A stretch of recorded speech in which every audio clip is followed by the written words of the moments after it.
Moggcast, a fortnightly conversation with Jacob Rees-Mogg about the topics of the day.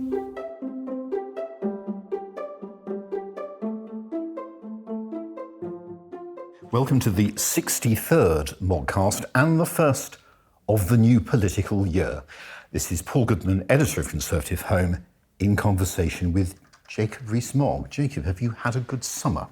I've had a lovely summer, thank you. What about you? Did you get any rest? Well, one of the things that I didn't do, and I have to ask you if you did do it because the readers will want to know, is this. Your colleague, Michael Gove, was photographed during the summer clubbing, I believe it's now late into the night in Aberdeen.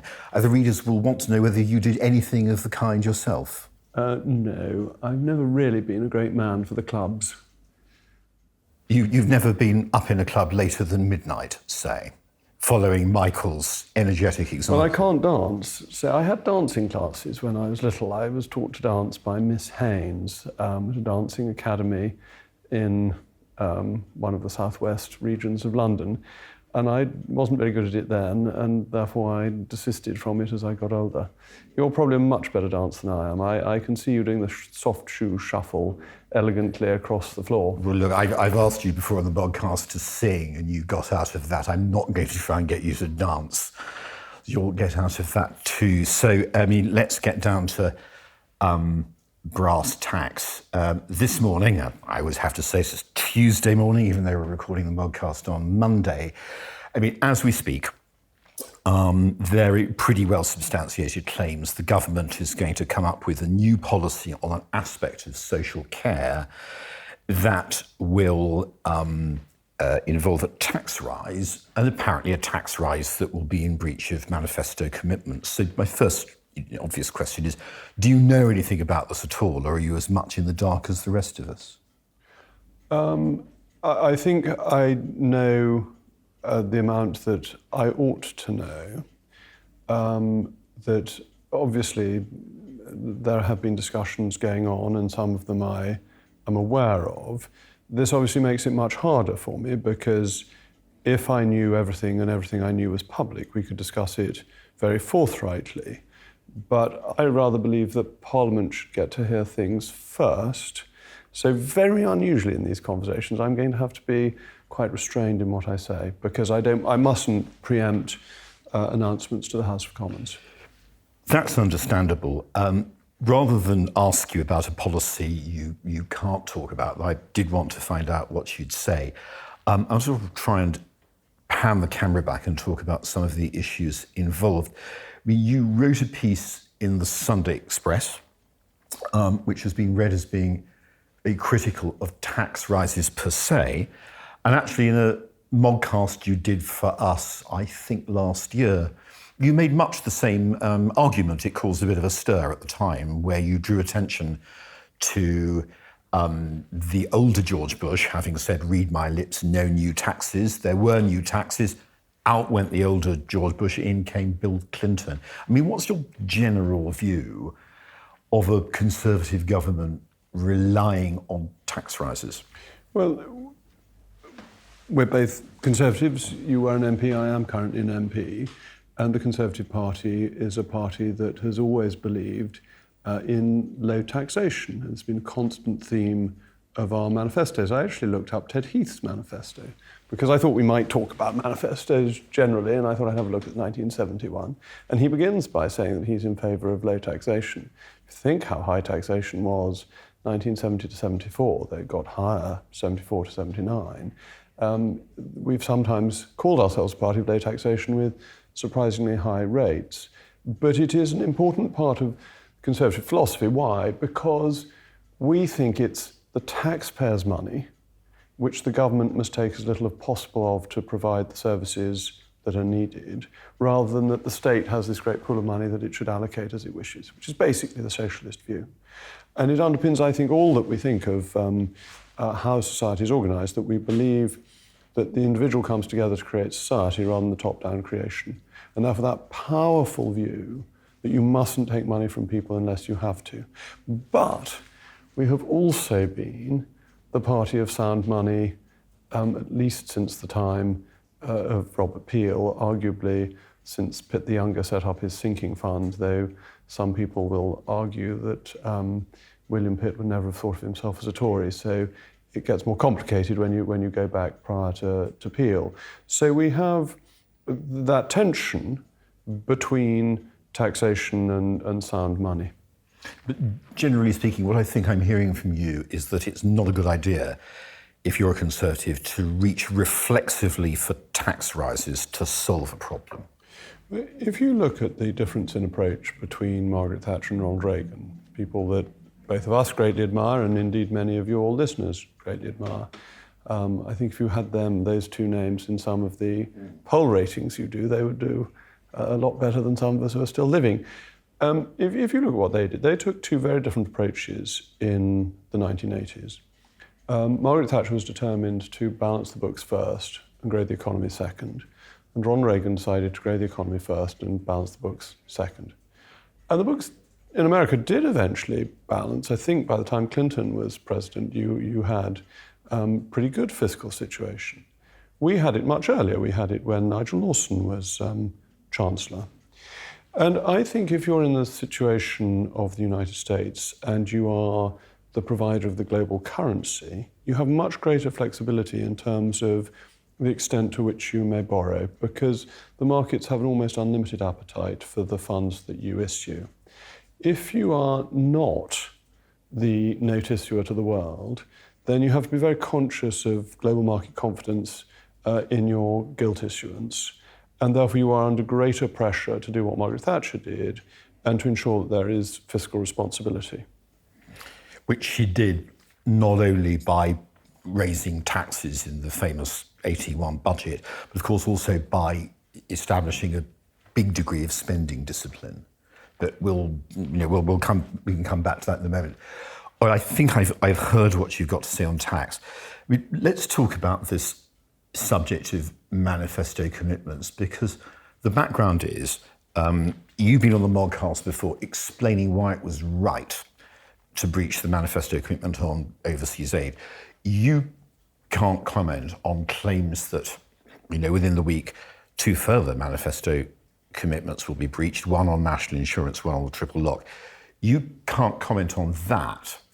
But broadly, in your researches into the 1970 Manifesto and others, what's the right approach to take to manifesto pledges? It's a very difficult question because politicians obviously want to stick to what they want to say. And I think this is true of all politicians. I don't think this is unique to Conservatives. But circumstances change. I was thinking earlier about the eruption of Vesuvius. And I mistakenly thought that Vespasian was emperor when Vesuvius erupted. It wasn't actually. By a month or so, it was Titus. Now, if you assume that Titus had been elected rather than simply inheriting power, if he'd come to office saying, I, as emperor of the Romans, as Caesar Augustus, want to build a highway between Pompeii and Herculaneum, a few weeks later, his ability to do this would have been completely overruled by an act of God. And so there are clearly some circumstances where things happen that whatever you intended to, you cannot do them. They simply become impossible. And when you recognize that, you recognize that what you're doing in a manifesto is giving people a general view of what you intend to do in the circumstances that you meet. What is your default? What is your instinct? What is your general approach to governing? Rather than electors having a tick list that all of this will be ticked off one by one, because a pandemic changes things.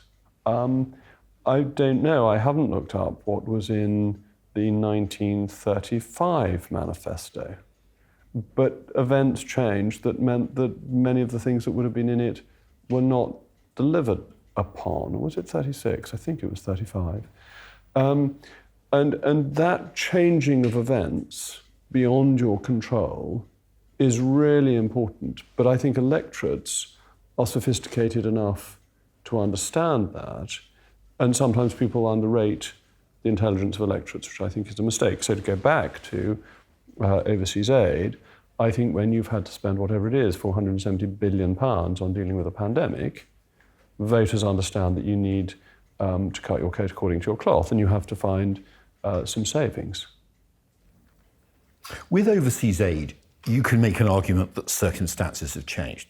With the triple lock, because of the peculiar effects of COVID, you can make an argument that circumstances have changed.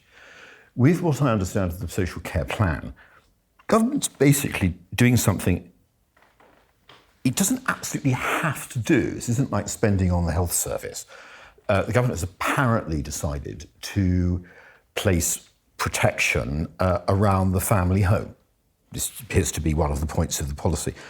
You don't actually have to do that as a consequence of COVID, do you? I think you'll have to wait and see what the policy announced tomorrow is. I think for me to preempt it would be unfair and discourteous to the House. Just a final question about tax and social care. I mean, your own views on social care are really not what some people would expect, because you wrote on our site in favour of the policy exchange proposal, which very crudely was treating social care like folding it almost into the NHS so that it's sort of free at the point of use. Out of interest, that would require a tax rise, wouldn't it? To governors to choose, you always have to work out where you want to spend your money. And it seems to me that when the state provides so much for free, that it doesn't provide something that is something people can't afford for themselves, that there's an incongruity between that, isn't there? That if you're 70 and you need a statin, your statin is free, you don't pay prescription charges, and that costs you £5, whatever it is. Statins aren't very expensive, which you save. But if you've got Alzheimer's and you need lots and lots of care, the social care element of it you pay for. And if you think of where we are as a society, the policy exchange document argued that it was a strange order of priorities where you provided for free what people could afford and charged them for what they could not afford. Whereas we sort of look on the state as being there to help us when we can't do things for ourselves. And so that was why I was persuaded by policy exchange at that time that the proposal they were coming forward with was a reasonable one in the context of our approach to healthcare in this country. And it is odd that if you've got Alzheimer's, it's not paid for, but if you've got cancer, it is paid for. If you want heart transplant, it's paid for, and that could be tens of thousands of pounds.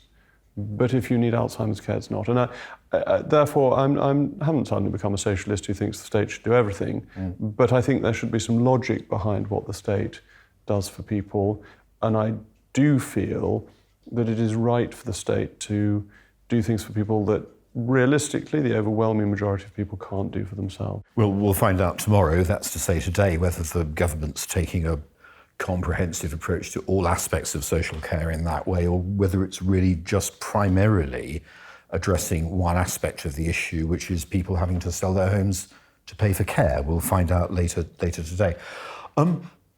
During the summer, we've obviously had this debacle in Afghanistan. Can I just ask you about one aspect of what's followed that just caught my attention as someone who followed UK politics? And I don't think it's unfair to say that for the best part of a week, really, the Defence Secretary is not only suggesting that the Americans had not behaved properly towards an ally, but pretty much in turns was very critical of the Foreign Office. And eventually, Dominic Raab surfaced to be pretty critical of aspects of the Ministry of Defence. This ran on for the best part of a week, really. This is a very peculiar way of governing, isn't it? You wrote a very interesting piece about it. There is a constitutional principle that the government speaks with one voice, and it is a very important principle. The government cannot speak with lots of different voices. It has one voice and one authoritative voice, and the government and the institutions of government will be subject to quite enough criticism from outside without me criticising from the inside. Though you have made the point in passing that government speaks with one voice, which on this occasion it didn't. I mean, just Finally, when you look back on that film of yourself as a kid during or at least during the summer, with you say that you wanted to be Prime Minister and so forth, what do you feel looking back? I mean, is it embarrassment? Is it a sort of feeling of, well, that's what life is? You're different as an older person to as a child. What did you feel when this was? I'm too embarrassed to look at it. I don't much like listening to things I've done in adulthood. I don't know if you must listen to your own voice sometimes on recordings. You must listen to bits and pieces. I always think, why can't this fellow spit out his words and speak a bit faster? I think I was the sort of slowest speaking, and therefore I've never been a great one for either viewing or listening to myself, though I was rather envious of Osbert Sitwell's entry in Who's Who, where he listed as recreations listening to the sound of my own voice, preferably on gramophone records. But I'm not quite that vain, and therefore I haven't watched it, though I'm afraid the evils and iniquities of YouTube, that my children have, so there's been a certain amount of paternal ribbing over the summer as my children have got some fun out of it. Just last, did it come as a surprise to you, the release of this material? Well, I knew I'd done it. I hadn't forgotten I'd done it, because being interviewed by French television when you're 11 or 12, whatever I was, is quite exciting. And they drove me around in a Rolls Royce, and we went to the Alfgover Cricket School where they filmed me playing cricket. And I do remember doing that.